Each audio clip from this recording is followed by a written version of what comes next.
Assalamualaikum warahmatullahi wabarakatuh. Salam sejahtera untuk kita semua. Perkenalkan, nama saya Alvaro Adam Noval Hilmi Almoza, Fakultas Teknik Prodi Teknik Sipil dari kelompok 6. Kami akan mempresentasikan atau membuat vlog tentang hidrologi 2, yaitu tentang presipitasi.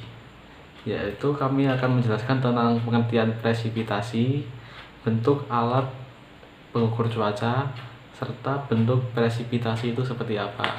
Jadi nanti sepanjang video teman-teman saya akan menjelaskan satu persatu soal-soal yang ada di dalam materi serta apa itu penjelasannya. Sekian dari saya. Assalamualaikum warahmatullahi wabarakatuh.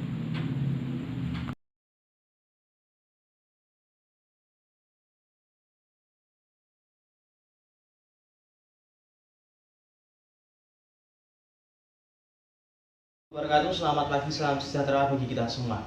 Perkenalkan, saya Nur Rahmat, mahasiswa Universitas 17 Agustus 1945 Semarang. Saya semester 2, Prodi Teknik Sipil. Di sini saya akan membuat tugas vlog hidrologi 2. Yang pertama yaitu mengenai pengertian precipitation dan rainfall. Menurut KBBI, pengertian presipitasi yang berasal dari kata presipitasi atau presipitasi dalam konteks geografi diartikan sebagai proses pengendapan baik dari dalam larutan maupun dari udara permukaan ke permukaan bumi. Menurut Sigit Ariwibowo, presipitasi didefinisikan sebagai suatu kejadian jatuhnya air dari atmosfer mengarah ke permukaan bumi, bentuk zat cair yang turun bisa dalam bentuk embun, salju, kabut, dan hujan.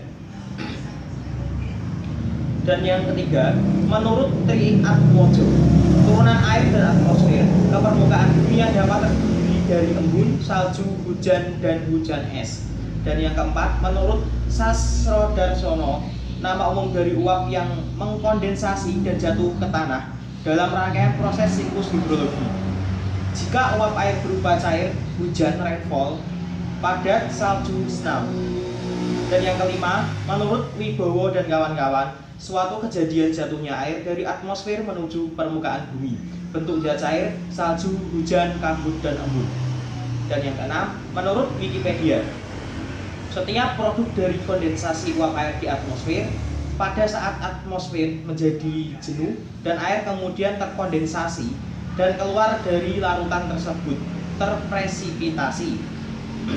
Dan yang ketujuh, menurut Sai Asdak, curahan jatuhnya air dari atmosfer ke permukaan bumi dan laut dalam bentuk yang berbeda, curah hujan di daerah tropis dan curah hujan serta salju daerah beriklim sedang. 2.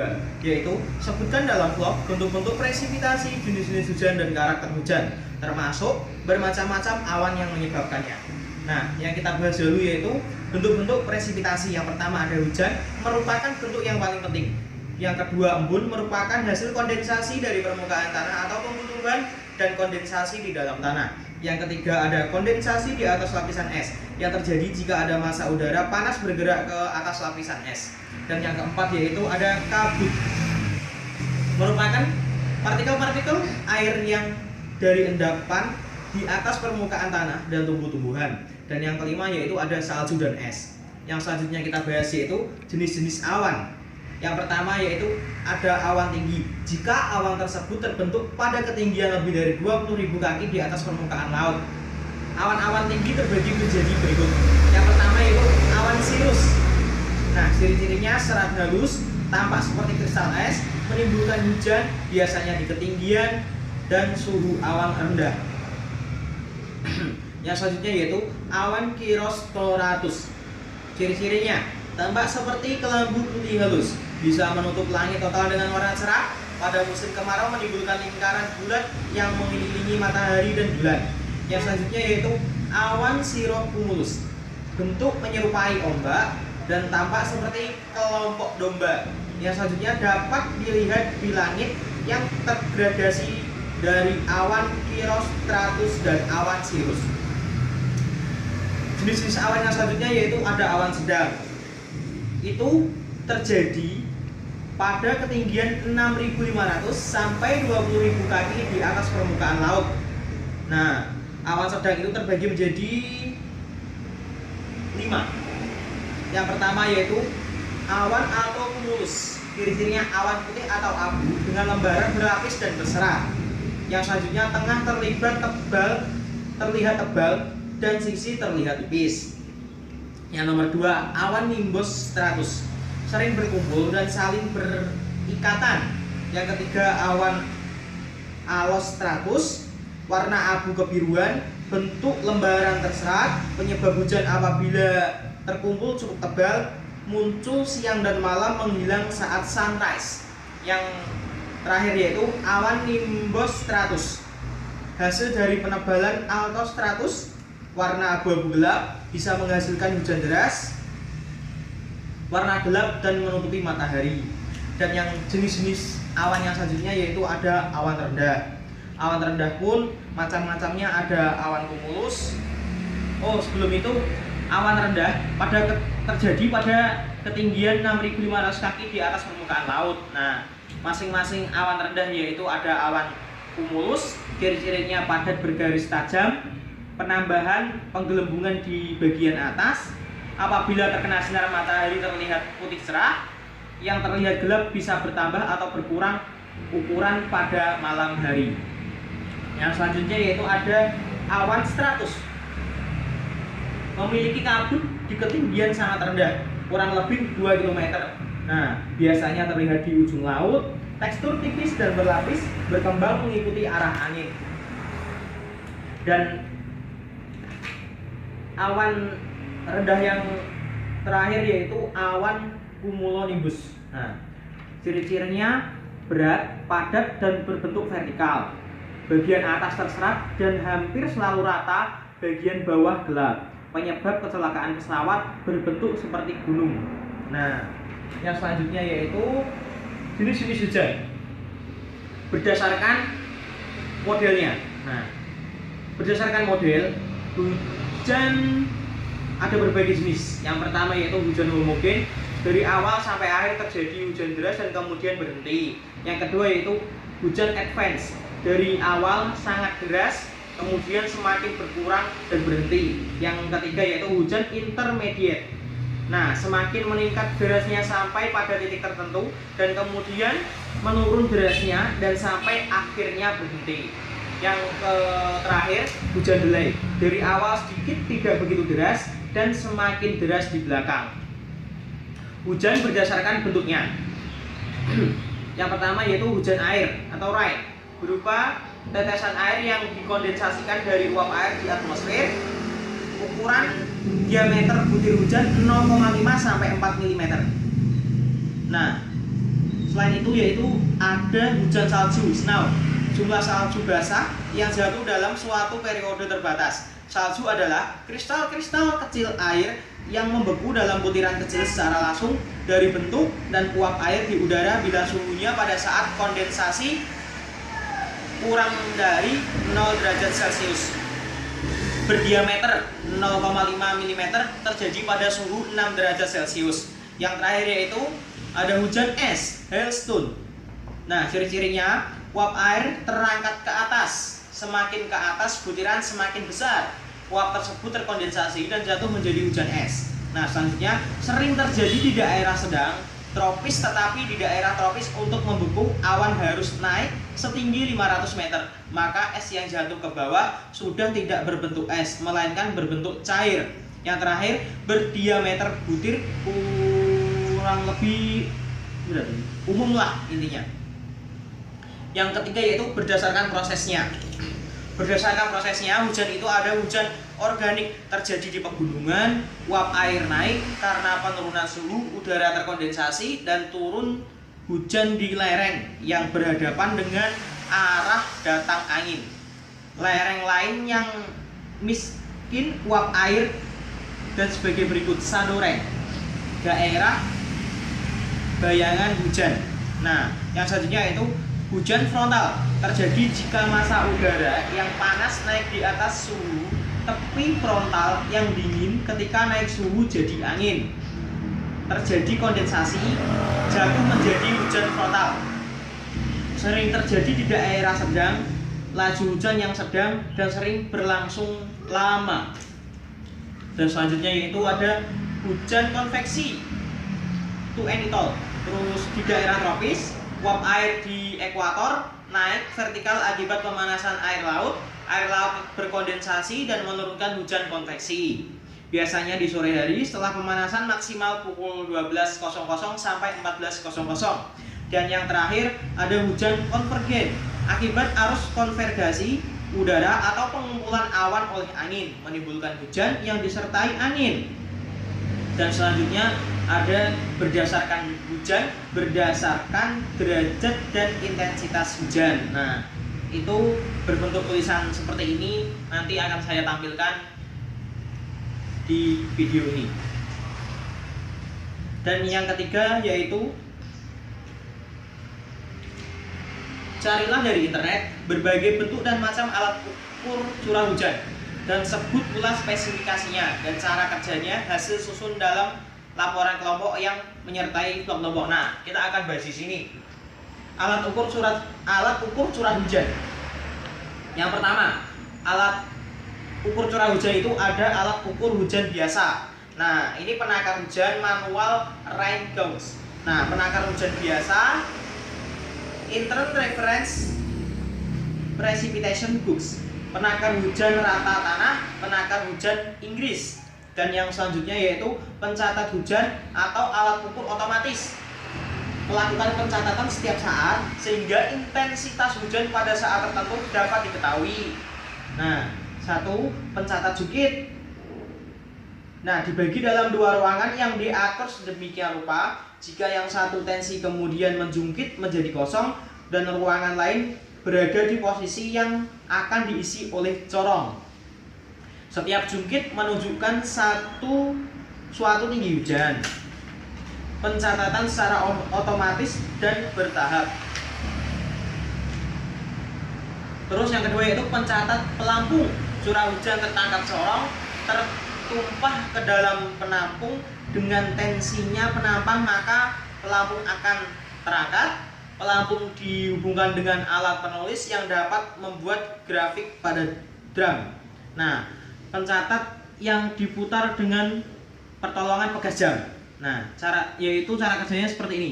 Jika penampang menjadi kosong yang sekaligus membawa alat penulis turun ke posisi 0, syarat pemasangan alat ukur hujan. Tinggi alat dibuat sedemikian rupa sebagai pengaruh angin sekecil mungkin Indonesia dan WHO 120 cm. Penempatan alat ukur dihindarkan dari lindungan pohon dan bangunan lain, terlindung dari gangguan luar, binatang, anak-anak, dan lain-lain. Dekat dengan tenaga pengamat, syarat teknis harus dipenuhi terhadap bocoran, pena macet, tinta, dan lain-lain. Nah, itu adalah pokok penjelasan mengenai tugas 2 rekayasa hidrologi. Saya Nur Rahmat, mahasiswa semester 2 Prodi Teknik Sipil Universitas 17 Agustus 1945 Semarang. Bila ada salah tutur kata saya mohon maaf. Wassalamualaikum warahmatullahi wabarakatuh.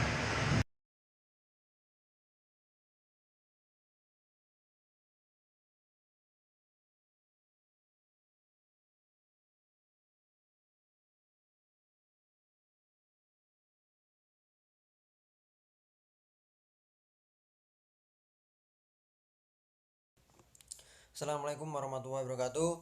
Nama Muhammad Afifas Soki Mustafa dari Teknik Sipil semester 2 kelas A1. Di sini saya akan menyampaikan tugas 2 rekayasa hidrologi nomor 3. Carilah dari internet berbagai bentuk dan macam alat ukur curah hujan dan sebutkan spesifikasi dan cara kerja. Hasilnya disusun dalam laporan kelompok yang menyertakan vlog kelompok. Alat ukur curah hujan. Alat ukur hujan biasa atau penakar hujan. Yang pertama penakar hujan biasa, yang kedua penakar hujan rata tanah, yang ketiga penakar hujan Inggris, yang keempat Intern Reference Precipitation Gauge, yang kedua pencatat hujan atau alat ukur hujan otomatis, melakukan pencatatan setiap saat sehingga intensitas hujan pada saat tertentu dapat diketahui. Yang pertama, pencatat jungkit. dibagi dalam dua ruangan yang diatur sedemikian rupa. Jika yang satu tensi kemudian menjungkit dan menjadi kosong dan ruangan lain berada di posisi yang akan diisi oleh corong. Kemudian setiap jungkit menunjukkan suatu tinggi hujan. Pencatatan secara otomatis dan bertahap. Yang kedua, pencatatan pelampung. Pertama, curah hujan tertangkap corong. Yang kedua, tertumpuh ke dalam penampung. Yang ketiga, dengan terisinya penampung maka pelampung terangkat. Yang keempat, pelampung dihubungkan dengan alat penulis yang dapat membuat grafik pada drum. Pencatat yang diputar dengan pertolongan pegas jam. Pertama, jika penampung menjadi kosong yang sekaligus membawa alat penulis turun ke posisi 0. Syarat pemasangan alat ukur hujan. Pertama, tinggi alat dibuat sedemikian rupa sehingga pengaruh angin sekencang mungkin. Standar Indonesia dan WHO 120 cm.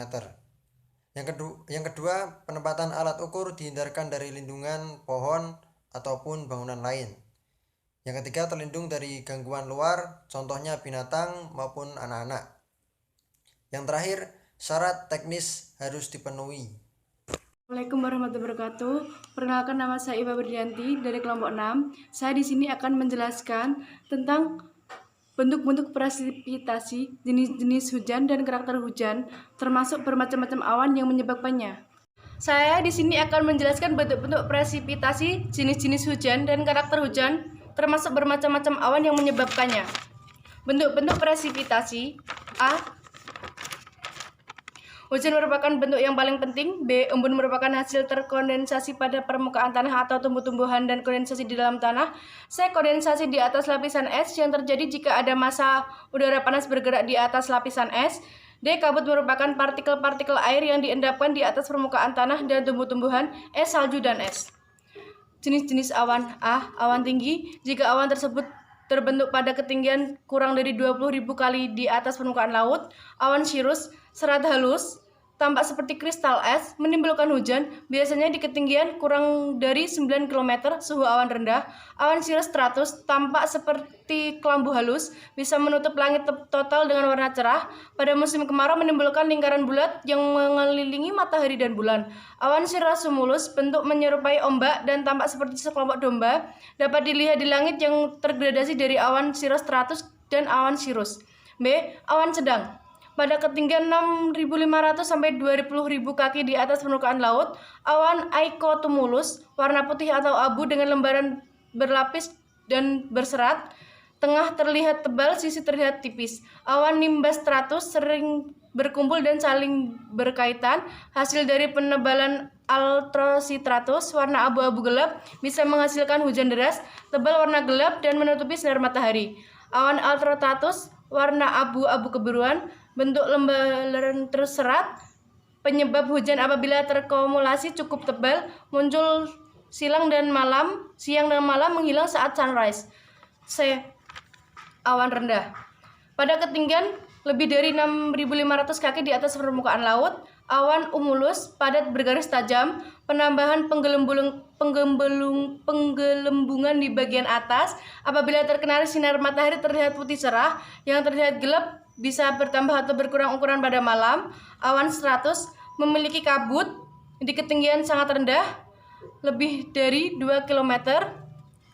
Biasanya terlihat di ujung laut, tekstur tipis berlapis, berkembang mengikuti arah angin. Awan cumulonimbus, berat, padat, berbentuk vertikal, berbentuk seperti gunung, bagian atas berserat dan hampir selalu rata, bagian bawah gelap, penyebab kecelakaan pesawat. Jenis-jenis hujan. Berdasarkan model. Hujan homogen, dari awal sampai akhir terjadi hujan deras dan kemudian berhenti. Hujan advance, dari awal sangat deras kemudian semakin berkurang dan berhenti. Hujan intermediate, semakin meningkat derasnya sampai pada titik tertentu dan kemudian menurun derasnya dan sampai akhir berhenti. Hujan delay, di awal sedikit atau tidak begitu deras dan semakin deras di belakang. 2. Berdasarkan bentuk. Hujan air atau rain, berupa tetesan air yang dikondensasikan dari uap air di atmosfer. Ukuran diameter butir tujuan 0,5 sampai 4 mm. Hujan salju atau snow, jumlah salju basah yang jatuh dalam satu periode terbatas. Salju dan kristal-kristal kecil air yang membeku dalam butiran kecil secara langsung dibentuk uap air udara bila suhunya pada saat kondensasi lebih dari 0 derajat Celcius.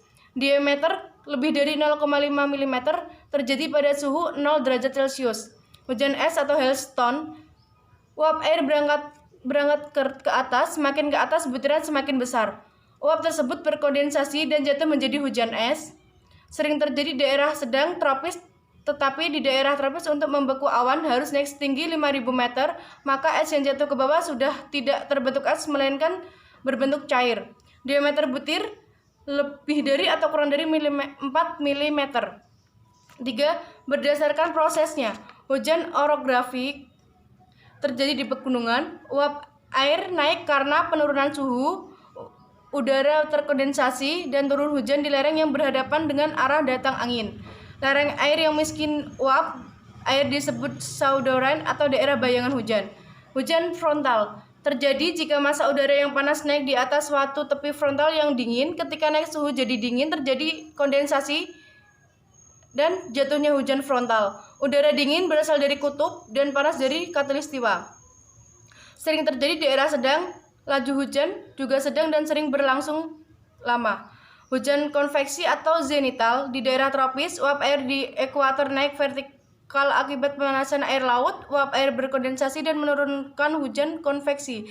Biasanya di sore hari setelah pemanasan maks pukul 12 sampai 2 siang. Hujan konvergen akibat arus konvergensi udara atau pengumpulan awan oleh angin menimbulkan hujan yang disertai angin. 4. Berdasarkan derajat hujan dan identitas hujan. Derajat hujan, hujan sangat lemah, intensitas hujan lebih dari 0,2 mm per menit, kondisi tanah agak basah dibasahi sedikit.